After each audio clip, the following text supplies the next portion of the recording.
प्रिय छात्रों नमस्कार।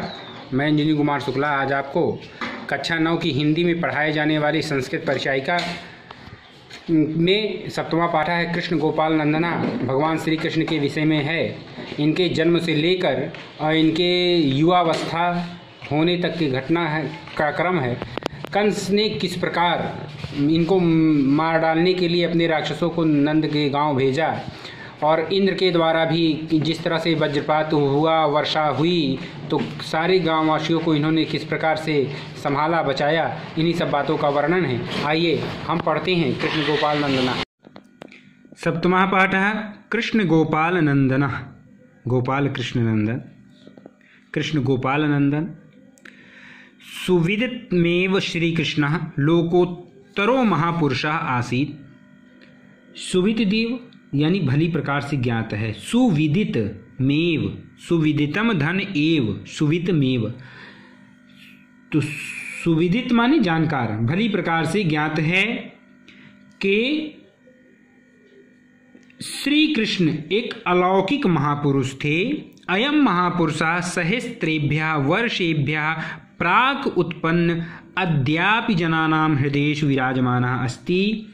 सहस्रेभ्य माने हजारों वर्षों, वर्षेभ्य माने वर्षों पूर्व, प्राक माने पूर्व, उत्पन्न माने पैदा हुए। यह महापुरुष आज भी लोगों के हृदय में विराजमान हैं। श्री कृष्णस्य मातुलः कंसः अत्याचारी शासकः आसीत्। श्री कृष्ण का मामा कंस अत्याचारी शासक था। सः पूर्वं स्वभगिन्या देवक्याः श्री वसुदेवेन सह विवाह अकरोत्।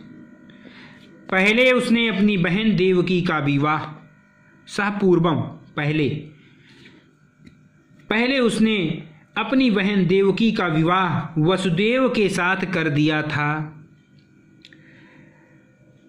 पश्चात आकाशवाण्या देवकी पुत्रेण स्वमृत्यु समाचारं विज्ञाय उभावपि कारागारे निक्षिपत्। बाद में आकाशवाणी द्वारा देवकी के पुत्र द्वारा अपनी मृत्यु का समाचार जानकर दोनों को जेल में डाल दिया था या कारागार में डाल दिया था। तत्रैव कारागारे श्री कृष्ण जाता, वहीं पर कारागार में श्री कृष्ण का जन्म हुआ। श्री कृष्णस्य जन्म भाद्रपद मासस्य श्री कृष्ण पक्षस्य अष्टम्याम तिथौ मथुरायाम अभवत्। श्री कृष्ण का जन्म अष्टम्याम तिथौ माने अष्टमी के दिन, यानी श्री कृष्ण का जन्म भाद्रपद मास के, ये भाद्रपद मास माने हिंदी महीने का 7वां महीना, न चैत्र बैसाख ज्येष्ठ आषाढ़ सावन भादो 6ठा महीना। भादव महीने के कृष्ण पक्ष की, कृष्ण पक्ष उसे कहते हैं जिसको आप लोग अंधेरिया के नाम से जानते हैं कि अंधेरिया रात है। श्री कृष्ण पक्ष की कृष्ण पक्ष की अष्टमी तिथि को मथुरा में हुआ था। फिर से देख लें, श्री कृष्ण का जन्म भादव महीने की कृष्ण पक्ष की अष्टमी तिथि को हुआ था। मध्यरात्रे यदायम उत्पन्न जाता, मध्यरात्रि में जब ये उत्पन्न हुए, तदा आकाशे घटाटोपाः मेघाः मूसलाधाराः वर्षाः कुर्वन्। तब आकाश में घिरे घने बादल मूसलाधार वर्षा कर रहे थे। मेघा माने बादल होता है, नहीं मेढक समझ बैठो। तदा रात्रि अंधकार पूर्णा आसीत्, उस समय रात बिल्कुल अंधेरी थी। परम वसुदेवः पुत्रस्य रक्षार्थं सद्यो जातम्, और परंतु वसुदेव ने उत्पन्न हुए पुत्र की रक्षा करने के लिए तम आदाय उत्तरातरलंग्या यमुना उत्तीर गोकुलो नंद गृह प्राप्त्यत। तत्काल उनको लेकर ऊंची तरंगों वाली यमुना को पार करके गोकुल में नंद जी के घर पहुंचे या घर पहुंचा दिया। तत्र बालादेव श्री कृष्ण जनानां हृदय वल्लभा अभवत्। वहाँ बचपन से ही श्री कृष्ण लोगों के हृदय में के प्यारे हो गए। हृदय वल्लभ माने जो दिल को अच्छा लगे, मन को अच्छा लगे, हृदय का प्रिय।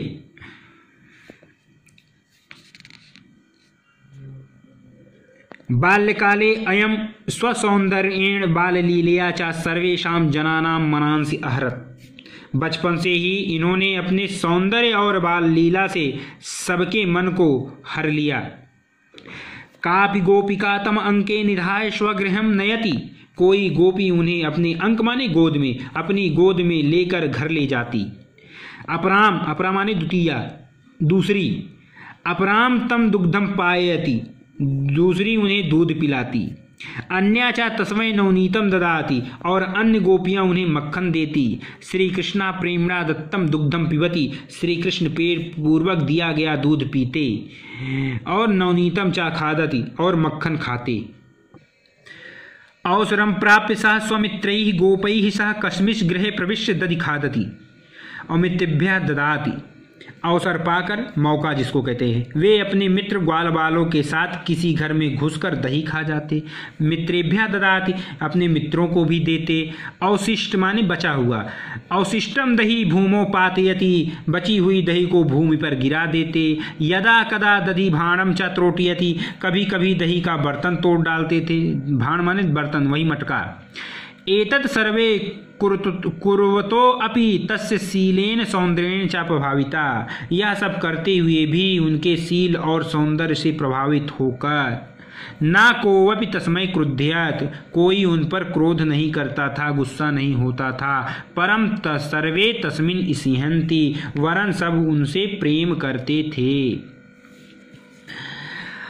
अनंतरम श्रीकृष्णः गोपालैः सह वनं गत्वा च गां चारयति। इसके बाद श्री कृष्ण ग्वालों के साथ वन में जाकर गायें चराते हैं। तत्र वेणुं वादयति, और वहाँ बांसुरी बजाते हैं, बंसी बजाते। वेणु माने बंसी। अनेन सर्वाः गावाः गोपालाश्च सर्वाणि कार्याणि विहाय तस्य वेणुवादनं शृण्वन्ति। इनमें सभी गायें और सभी ग्वाले सब कार्यों को छोड़कर उनका बांसुरी वादन सुनते थे। यानी जब भगवान श्री कृष्ण बांसुरी बजाते थे तो गायें चरना छोड़ देती थी, ग्वाले उनको देखना या खेलना छोड़कर बस उनकी बंसी के धुन में रमे रहते थे, सुनने दौड़े आते थे।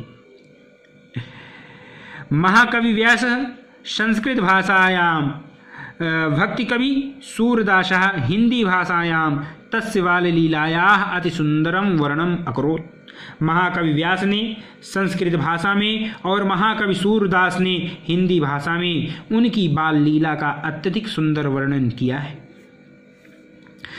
यदायं बालः एव आसीत् तदा कंसा तम हन्तुं क्रमशः बहून् राक्षसान् प्रेषयति। जब श्री कृष्ण जी बालक ही थे तब कंस ने उन्हें मारने के लिए एक के बाद एक बहुत से राक्षसों को भेजा। परम श्री कृष्ण स्वकौशलेन शौर्येण च तान सर्वान अहन। परम श्री कृष्ण ने अपने कौशल और पराक्रम से उन सबको मार दिया। सह न केवलम राक्षसेभ्यः अपितु अन्याभ्यः विपतभ्यः गोकुलवासिनो जनान आरक्षत।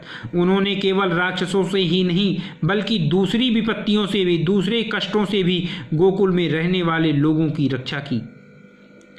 एकदा वर्षा काले गोकुले यमुना जलम वेगेन अवर्धयत। एक दिन वर्षा के समय गोकुल में यमुना का पानी, यमुना का जल वेग से बढ़ रहा था। तदा श्री कृष्ण स्वप्राणान अविगण्य सर्वान गोकुलवासिना आरक्षत। तब श्री कृष्ण ने अपने प्राणों की परवाह न करके सभी गोकुलवासियों की रक्षा की। एवमेव संदीप्ते वहिनो अयम सर्वान पशून गोपालान च तथा अत्रायत। इसी प्रकार आग लग जाने पर, वहिन माने आग, इस प्रकार आग लग जाने पर उन्होंने सभी पशुओं और ग्वालों से उनकी रक्षा की। एवं निरंतरम गोकुलवासिना जनानाम कष्टान निवारयन तेषाम हृदय पद धारयत। इस प्रकार निरंतर गोकुलवासी लोगों के कष्टों को दूर करते हुए उन्होंने उनके हृदय में स्थान बना लिया था।